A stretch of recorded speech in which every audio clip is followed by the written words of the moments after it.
Si un jour tu décides d'explorer la Corée du Nord sur Google Maps, tu remarqueras un long rectangle blanc amarré au port du mont Kumgang.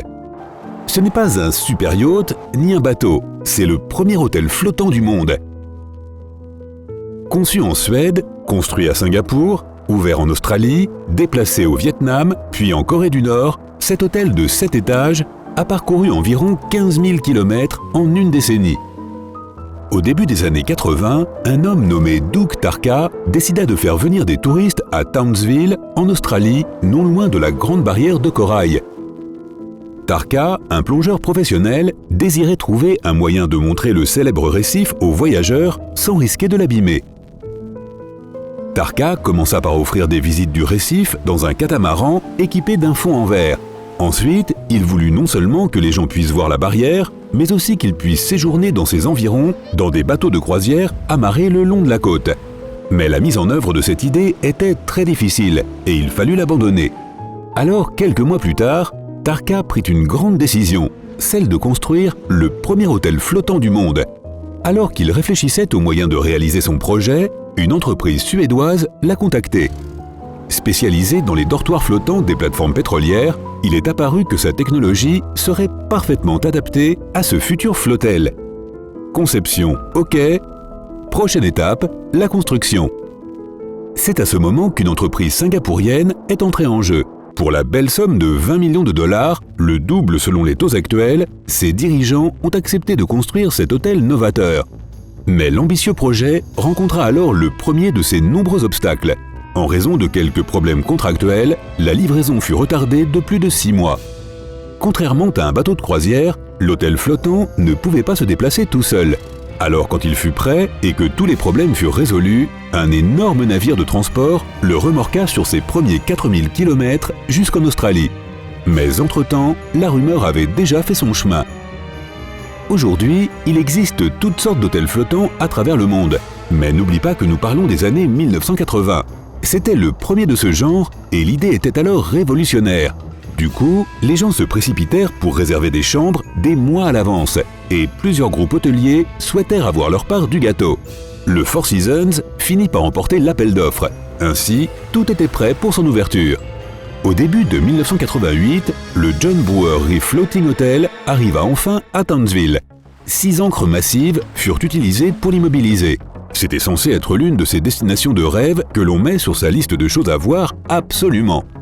200 chambres ultra-modernes, un théâtre de 100 places, des restaurants de luxe servant les fruits de mer les plus frais, un héliport, une bibliothèque, une salle de jeu, une boîte de nuit, un gymnase, un sauna, une piscine d'eau douce et un court de tennis flottant à l'extérieur. Et bien sûr, l'attraction principale, la possibilité d'admirer la Grande Barrière de Corail. Les clients devaient descendre de leur chambre pour le café du matin dans un ascenseur panoramique offrant une vue à couper le souffle sur le récif. Ensuite, ils devaient embarquer à bord d'un sous-marin à fond de verre ou sauter directement d'une plateforme pour une petite baignade au milieu de l'océan. Le rêve. Ceux qui n'auraient pas envie de faire trempette pourraient profiter de la zone d'observation sous-marine installée à l'intérieur de l'hôtel. Ils pourraient passer des heures à regarder les coraux multicolores, les palourdes géantes, les requins de récif, les étoiles de mer bleues et les innombrables et fascinantes autres formes de vie marine. Ce rêve était donc sur le point de devenir réalité lorsque Mère Nature intervint elle-même pour empêcher l'ouverture. Une tempête tropicale dont les vents atteignaient les 100 km/h traversa la région.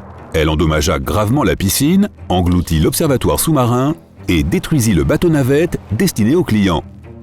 Les propriétaires parvinrent à remettre les choses en ordre assez rapidement, mais ce retard leur coûta des millions.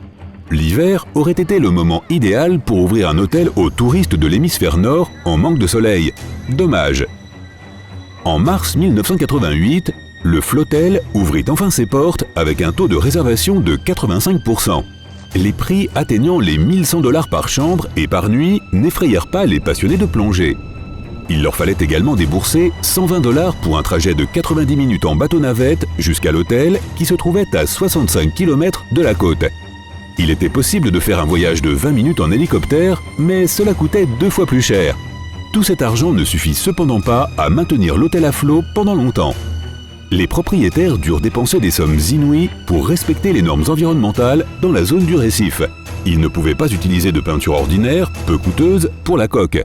Tous les déchets devaient être traités avant d'être déversés à des kilomètres du récif. Les ordures devaient être transportées sur les terres. Ils durent même créer un laboratoire afin de s'assurer que l'hôtel ne nuisait pas aux oiseaux marins. Pourtant, tous ces efforts ne purent pas protéger le récif durablement. Une grande partie avait déjà été dévorée par les étoiles de mer. Régulièrement, les réservations devaient être annulées à cause du mauvais temps. Les bateaux-navettes et les hélicoptères ne pouvaient pas transporter les clients pendant les tempêtes. Souvent, les gens se plaignaient. L'hôtel ne répondait pas à leurs attentes.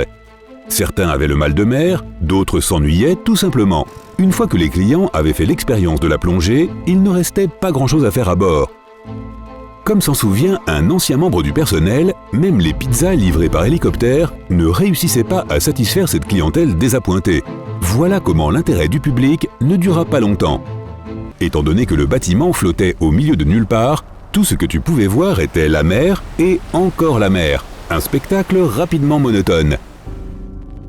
En septembre 1988, alors qu'on pensait que les choses ne pouvaient pas empirer, des clients trouvèrent 100 000 unités de munitions de guerre en faisant de la plongée sous-marine à 3 km de l'hôtel.